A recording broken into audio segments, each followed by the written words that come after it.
लीजिए छात्रों, कक्षा 9वीं का आपका विषय विज्ञान का 2 सितंबर का पेपर और उसका सॉल्यूशन एक ही वीडियो पर कंप्लीट लेके आ चुका हूं। अगर हम बात करें पेपर की तो देखिए 75 अंकों का आपका पेपर है। 3 घंटे आपको इसमें समय दिए गए हैं। अगर पेपर की बात करें तो आपके कुछ निर्देश यहाँ पे पढ़ लीजिएगा और सबसे पहले आपको देखने को मिलेगा सही विकल्प वाले क्वेश्चन। ध्यान से देखिएगा, एक एक क्वेश्चन के आपको आंसर प्रोवाइड कराऊंगा। पदार्थ की कितनी अवस्थाएं होती हैं? 2, 3, 5 या फिर देखिए आपका 9। तो देखिए अगर मैं इसके आंसर की बात करूं, आपको बी नंबर 3 कर देना है। ठोस, द्रव और गैस होती है। इसके बाद देखो दूसरा क्वेश्चन, 2 या 2 से अधिक पदार्थों का समांगी मिश्रण यहाँ पे कहलाता है विलयन, यौगिक, विलायक या फिर देखिए उपयुक्त में से कोई नहीं। तो देखिए आप जानते हैं जब हम 2 या 2 से अधिक पदार्थों को मिलाते हैं तो क्या बनता है? आपका विलयन बनता है। ठीक है। इसके बाद तीसरा देखिए, किसी वस्तु के वेग परिवर्तन की दर कहलाती है आवेग, चाल, त्वरण या फिर देखिए आपका विस्थापन। तो देखिए राइट आंसर आपका जो हो जाएगा, वेग में आपका जो परिवर्तन की दर होता है ना, वो आपका कहलाता है त्वरण कहलाता है। इसके बाद देखिए क्वेश्चन आपका चौथा दिया है, निम्नलिखित में से कौन शुद्ध पदार्थ है? दूध, जल, नमक का घोल या फिर देखिए आपका वायु। तो आप जानते हैं इसमें क्या हो जाएगा, हमारा जो जल है ये आपका देखिए बिल्कुल आपका शुद्ध होता है। तो आप इसे आंसर कर लेंगे। क्वेश्चन देखिए आपका पांचवा, तांबा एक है, यौगिक है, तांबा की बात कर रहा है, मिश्रण है, नमक का घोल है या फिर आपका वायु है। तो आप जानते हैं देखिए तांबा हमारा क्या है, एक हमारा ये हमारा कहलाता है आपका, देखिए क्या कहलाता है ये आपका तांबा। तांबा मतलब होता है आपका टीन, और जो आपका टीन कहलाता है ना, ये आपका एक कौन से क्या हो जाएगा? देखिए ऑप्शन में देखिए यहाँ पर आपको धातु है। ठीक है, तो आप इसमें जो है धातु कर लीजिएगा। सिंपल सा आंसर आपको जो है, देखिए तो आपका जो तांबा है ना, तांबा आपका क्या है, यहाँ पे एक धातु है। तो आप ऑप्शन में जो है यहाँ पे आप धातु नहीं कहलाता है, आपका यहाँ पे तत्व कहलाता है। ठीक है, तो आप इसमें तत्व कर लीजिएगा सिंपल तरीके से। देखिए इसके बाद क्वेश्चन आपका छठवा, कोलायड का एक उदाहरण है, क्या चीनी का घोल है, दूध है, नमक है या फिर देखिए आपका इसमें तांबा है। तो देखिए आपका जो कोलायड होता है, कोलायड का आपका जो उदाहरण है ये आपका देखिए आपका हो जाएगा, ये आपका दूध हो जाएगा। ठीक है, तो सिंपल सा आंसर कर लीजिएगा। चलते हैं इसके बाद आपके प्रश्न क्रमांक 2 आपके रिक्त स्थान पर ये रहा। तो देखिए क्या दिया है, 6 नंबर क्वेश्चन दिया है, बर्फ का गलनांक कितना आपका यहाँ पे केल्विन होता है आपको बताना पड़ेगा। तो आपको देखिए इसमें आपको 273 केल्विन लिखना है। ठीक है, 273 आप यहाँ लिख दीजिए। इसके बाद देखिए नेक्स्ट क्वेश्चन, आपको इतना ही आंसर लिखना है। और इसके बाद देखिए समसूत्री विभाजन डैश डैश कोशिकाओं में होती है। तो आपको यहाँ पे आंसर कर देना है यहाँ पे कायिक कोशिका में। ठीक है, कायिक, तो आपका ये हो जाएगा यहाँ पे कायिक कोशिका। गति की मापन की इकाई क्या होती है? तो चौथे का आपको जो आंसर देखिए यहाँ पे आपका हो जाएगा मीटर प्रति सेकंड हो जाएगा। ठीक है, तो मीटर प्रति सेकंड करना है। इसके बाद निश्चित आवेश युक्त परमाणु का समूह डैश डैश कहलाता है। तो पांचवे का आपको जो देखिए आंसर आपका हो जाएगा यहाँ पे, इसमें आपका देखिए यहाँ पे हो जाएगा बहुपरमाणुक आयन। ठीक है, लिख दीजिएगा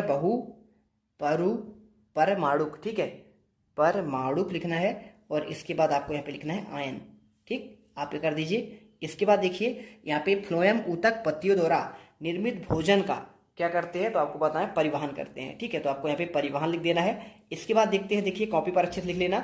और चैनल पर पहली बार विजिट कर रहे हैं तो वीडियो को बिल्कुल आपको दिल से लाइक करना है। ठीक है, क्योंकि जेथ मिडिल क्लास आपके लिए मेहनत कर रहा है जिससे आपको हर एक वीडियो का सब कुछ आंसर मिलते रहे। 6 नंबर का देखिए आपको सही जोड़ी बनाकर लिखना है, संयोजी ऊतक। तो आपको देखिए मिलाना किसमें है? यहाँ पे स्तंभ आंख स्तंभा से। तो संयोजी आपका जो ऊतक है ना, ये आपका कहला जाएगा कौन सा हो जाएगा? देखिए यहाँ पे सिंपल सा हो जाएगा आपका रक्त। ठीक है, रक्त आपका संयोजी ऊतक कहलाता है, टिश्यू। और यहाँ पे कनेक्टिव टिश्यू बोलते हैं इंग्लिश में।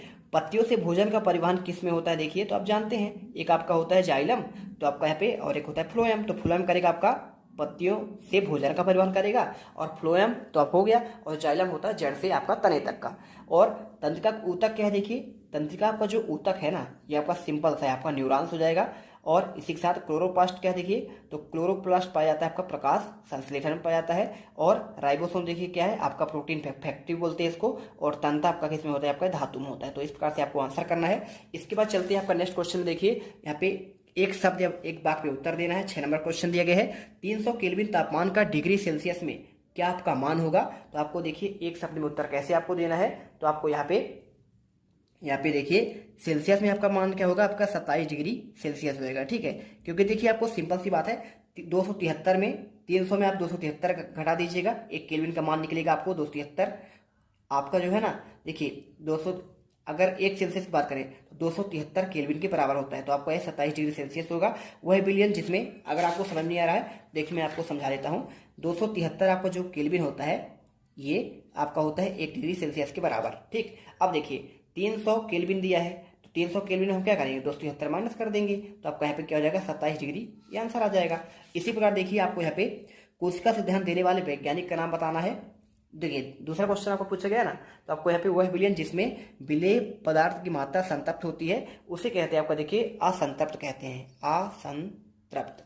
ठीक है, अगला देखिए कोशिका सिद्धांत देने वाले वैज्ञानिक का नाम क्या है, तो आपका देखिए स्लीडन, आपको लिखना है स्लीडन एवं सोन, ये देखिए इनका वैज्ञानिक का नाम है। ठीक है, देखिए कोशिका की खोज की अगर बात होती तो आप लिख दीजिए रॉबर्ट हुक लिखते, है ना, 1665 में इन्होंने खोज किया था। लेकिन कोशिका की खोज की बात नहीं हो रही, कोशिका सिद्धांत की बात कर रहा है। ठीक है, सेल आपका यहाँ पे थ्योरी की बात कर रहा है। लाल रुधिर कणिकाओं का जीवन काल कितने दिनों का होता है, तो लाल रुधिर कणिकाओं का आपका जीवन काल 120 दिन होता है। इसी प्रकार देखिए एक गाड़ी को ओडोमीटर किसका मापन करता है, तो एक गाड़ी का आपका जो ओडोमीटर है ना, ये देखिए आपका यहाँ पे चली गई दूरी के मापन करता है। ठीक है, चली गई दूरी किसका, गाड़ी का, है ना।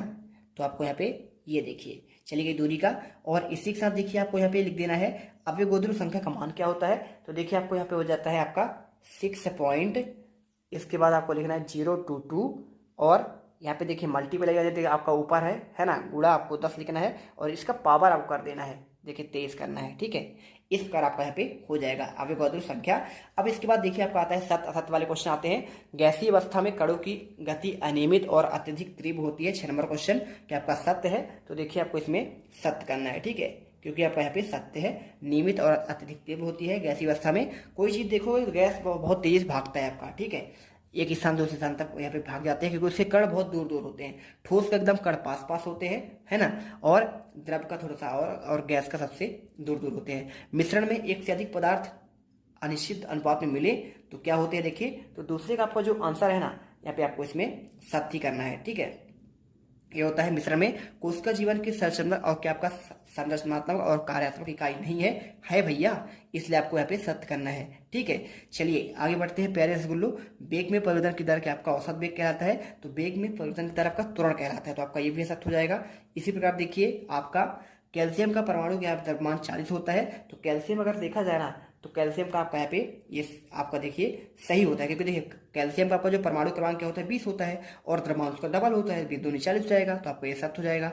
इसी प्रकार देखिए रक्त एवं प्लाज्मा संबंधी के आपका संयोजी ऊतक है, तो रक्त और प्लाज्मा के आपके संयोजी ऊतक है, तो क्या आपका कनेक्टिव टिश्यू है, बिल्कुल आपका है, तो आपको यहाँ पे इसको भी सत्य करना है, क्योंकि देखिए आपका ऑब्जेक्टिव भी आया था यहाँ पे, ये देखिए याद आया था ना संयोजी ऊतक, तो आपका यहाँ पे लिखा था, अपन रक्त लिखा था, क्योंकि आपका ये कनेक्टिव टिश्यू आपका जो है आपका रक्त में होता है। इसी प्रकार देखिए क्वेश्चन नंबर आप 6 पे चलते हैं। क्या दिया गया है, दिया गया है ठोसों की अपेक्षा में द्रव्यों में विसरण की दर अधिक क्यों होती है, 2 नंबर क्वेश्चन पूछा गया है। तो चलिए मैं आपको इसका आंसर आपको देता हूँ। यहाँ पे आपको सिंपल तरीके से आपको आंसर मिल जाएगा। ये देखिए आपको मैं आंसर दे रहा हूँ। क्वेश्चन 6 का आंसर आपको यहाँ पे ये लिख देना है। ये देखिए क्वेश्चन 6 का आंसर आपको ये मिल जाएगा। लिखना है ठोसों की अपेक्षा में द्रव्यों का विसरण दर आपका अधिक होता है, ऐसा इसलिए क्योंकि द्रव अवस्था में पदार्थ के कण स्वतंत्र रूप से गति करते हैं, और ठोस की अपेक्षा द्रव के कणों में रिक्त स्थान अधिक होते हैं। मैंने बताया था आपका ठोस तो होता है सबसे पास पास होंगे उसके कण, फिर इसके बाद आपका द्रव का, फिर गैस का सबसे दूर होता है। अथवा देखिए उदरपातन किसे कहते हैं, एक पदार्थ का उदाहरण दीजिए, ये गुण किसमें पाया जाता है। देखिए उदरपातन आपका जो होता है यह प्रक्रिया द्रव अवस्था में नहीं होती है। उदरपातन का मतलब होता है वह प्रक्रिया जिसमें किसी ठोस को, पदार्थ को जब आप गर्म करते हैं ना, तो सीधे द्रव में नहीं, ठंडा करने पर देखिए आप यहाँ पे सीधे द्रव में, और ठंडा करने पर फिर से ठोस अवस्था में आ जाए, ये कहलाता है। जैसे देखिए कपूर और नेफ्थेलिन, कपूर को आप क्या करेंगे, गर्म करेंगे तो यहाँ पे वाष्प बन जाता है, और यहाँ पे इस प्रकार से उदरपातित हो जाता है। तो कार्बन डाइऑक्साइड भी उदरपातन के गुण को प्रदर्शित करता है। क्वेश्चन देखिए 7वां, परमाणु से क्या समझते हैं, और आपको यहाँ पे आंसर देना है। तो देखिए परमाणु शब्द का मूल अर्थ होता है वह कण जिसे छोटे छोटे कणों में विभाजित ना किया जा सके, वो होता है परमाणु। बहुपरमाणु आयन किसे कहते हैं, देखिए तो 7 का आपको अथवा का आंसर देखने से पहले अगर आपको देखिए इसका आपको पूरा पीडीएफ चाहिए ना, तो पीडीएफ डाउनलोड करने के लिए हमारे टेलीग्राम चैनल को आपको ज्वाइन करना पड़ेगा। इसका लिंक आपको कमेंट बॉक्स में आपको दिया गया है, ठीक है। चलिए यहाँ पे आपको इसका आंसर दिखाते हैं। तो आपका ये रहा 7 का अथवा का आंसर आपको ये मिल जाएगा। परमाणु के समूह जिन पर नेट आवेश विद्यमान है उससे बहुपरमाणुक आयन कहते हैं, जैसे अमोनिया और आपका सल्फेट आदि, ठीक है। क्वेश्चन देखिए आपका यहाँ पे नेक्स्ट आता है क्वेश्चन 8वां। क्या दिया गया है देखिए, इसमें लिखा है गर्मियों में हमें किस प्रकार के कपड़े पहनने चाहिए और क्यों। तो देखिए सिंपल सा क्वेश्चन है। अगर मैं इसके आंसर की बात करूं तो आपको यहाँ पे गर्मियों में हमें सूती कपड़े पहनने चाहिए, क्योंकि गर्मियों में शारीरिक प्रक्रिया के कारण अत्यधिक पसीना आता है और इससे जिसे क्या है ठंडक मिलती है। जैसा कि हम जानते हैं कि बाष्पीकरण के दौरान द्रव की सतह कण हमारे शरीर की देखिए ऊर्जा से प्राप्त करने पर वाष्प में बदल जाते हैं। अब इसके बाद देखिए मिश्र धातु किसे कहते हैं, तो आपको आंसर में लिख देना है। देखिए 2 या 2 से अधिक धातु के समांगी मिश्रण को यहाँ पे मिश्र धातु कहते हैं। और मिश्र धातु देखिए आपके 2 रूप है, इस्पात और पीतल, है ना। तो आपको यहाँ पे आंसर करना है। क्वेश्चन देखिए आपको यहाँ पे 9 नंबर, मिश्रण और यौगिक में आपको 2 अंतर पूछा गया है। तो देखिए क्वेश्चन 9 का आंसर आपको यहाँ पे मिश्रण में आपको लिखने देना है 2 या 2 से अधिक शुद्ध पदार्थों के द्वारा बिना किसी रासायनिक क्रिया के दौरान निर्माण होते हैं। और इसमें आपको दूसरा पॉइंट, इसमें घटकों का गुण विद्यमान होते हैं और इधर आपका यौगिक क्या लिखा हुआ है। तो ये देख लो, आपको इसे अच्छे से करना है। अधिक तत्वों के रासायनिक क्रिया के फलस्वरूप निर्मित होते हैं, ठीक है। चलिए इसके बाद क्वेश्चन 9 का अथवा देखिए तत्व और यौगिक में अंतर पूछा गया है। तो आपको आंसर यहाँ पे तत्व तो एक ही प्रकार के परमाणु से मिलकर बने होते हैं, जबकि यौगिक आपके विभिन्न प्रकार के परमाणु तत्वों से मिलकर बने होते हैं। और देखिए तत्व क्या होता है, विभाजित कर कोई तत्व प्राप्त नहीं करता है, जबकि आप यौगिक देखिए आपको प्राप्त करता है। क्वेश्चन देखिए आपको जो 10वां दिया गया है, कोलाइडी विलयन के आपको 2 गुण पूछा गया है और साथ में सांता को आपको देखिए परिभाषित करने के लिए पूछा गया है। तो आंसर देखिए क्वेश्चन 10 का आंसर आपको यहाँ पे ये हो जाएगा। आंसर देखिए ये आपका विषमांगी होते हैं और कोलाइडी कण धनावेशित और ऋणावेशित हो सकते हैं, ठीक है। इसका आंसर मिल गया कोलाइडी विलयन के 2 गुण।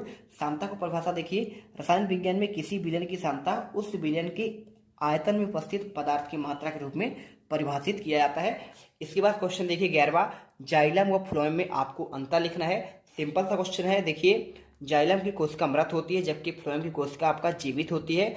और जाइलम गुणित खनिज का स्थानांतरण करती है, जबकि फ्लोएम खाद्य पदार्थों का स्थानांतरण करती है।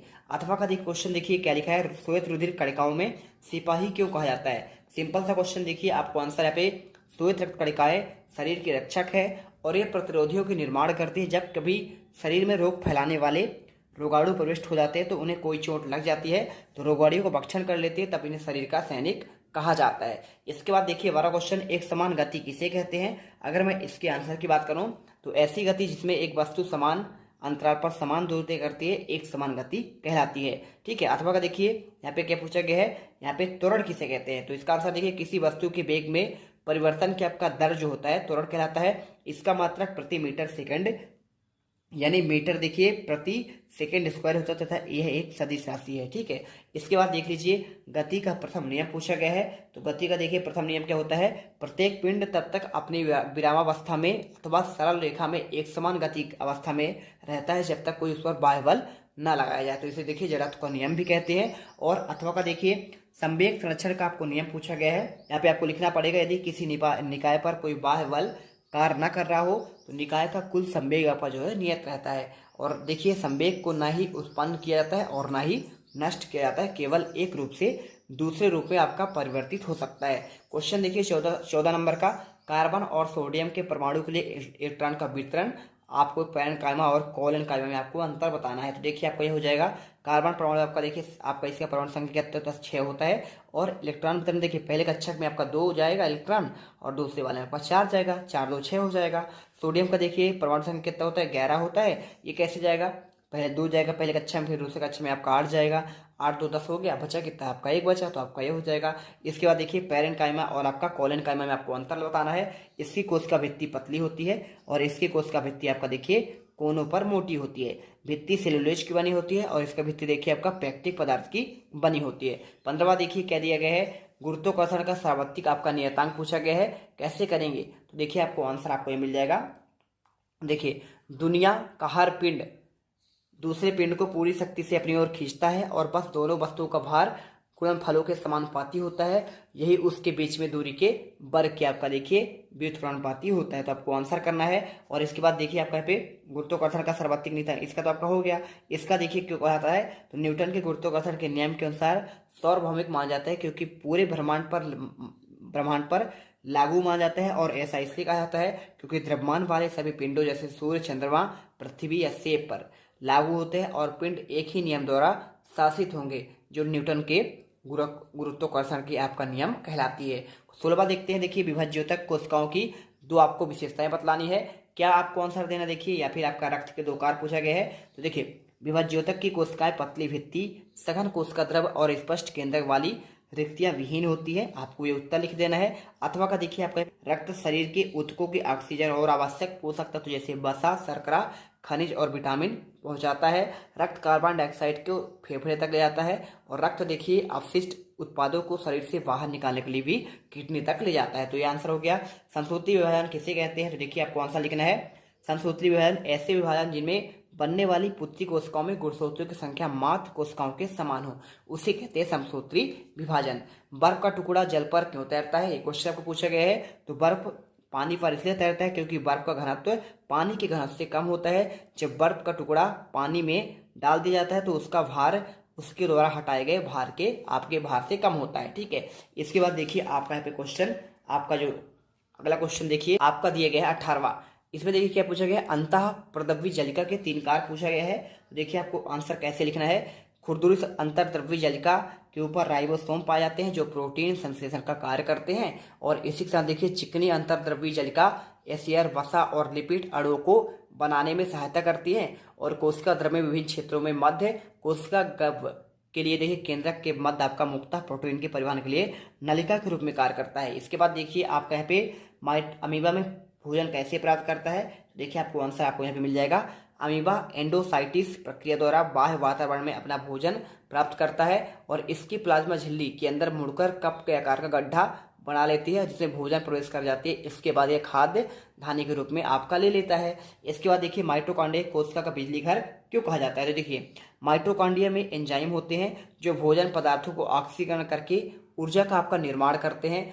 एटीपी के रूप में एकत्र होती है और ऊर्जा बहुत सी जैविक प्रक्रियाओं में काम आती है। अतः माइटोकॉन्ड्रिया को ऊर्जा का यहाँ पे बिजली घर कहा जाता है। अथवा क्वेश्चन देखिए, आपको यहाँ पे कोशिका को जीवन की संरचनात्मक और आपका क्रियात्मक इकाई क्यों कहा जाता है। तो अगर मैं इसके आंसर की बात करूं तो देखिए, आपको यहाँ पे ये आपको मिल जाएगा। कोशिका सभी जीवों की मूल इकाई होती है और इसकी रचना अनेक कोशिकाओं के द्वारा होती है। कोशिकाओं की आकृति, आकार उनके विशेष कार्यों के अनुरूप होता है। कोशिकाओं के कारण ही कई कोशिका जीवित रहती हैं और सभी कार्य करती हैं। इसलिए कोशिका को जीवन की संरचनात्मक और आपका क्रियात्मक इकाई भी इसे कहा जाता है। क्वेश्चन देखिए, आपका जो 20वां दिया गया है, अणु और परमाणु में आपका अंतर पूछा गया है, यानी एटम और आपका अणु में अंतर। और या फिर डाल्टन का परमाणु सिद्धांत के 3 आपको विशेषता बतलानी है। तो देखिए, आपको ये हो जाएगा। वे किसी तत्व के सूक्ष्मकण होते हैं जैसे स्वतंत्र रूप से पाए जाते हैं और नहीं भी पाए जाते हैं। कौन से? एटम, यानी आपका परमाणु।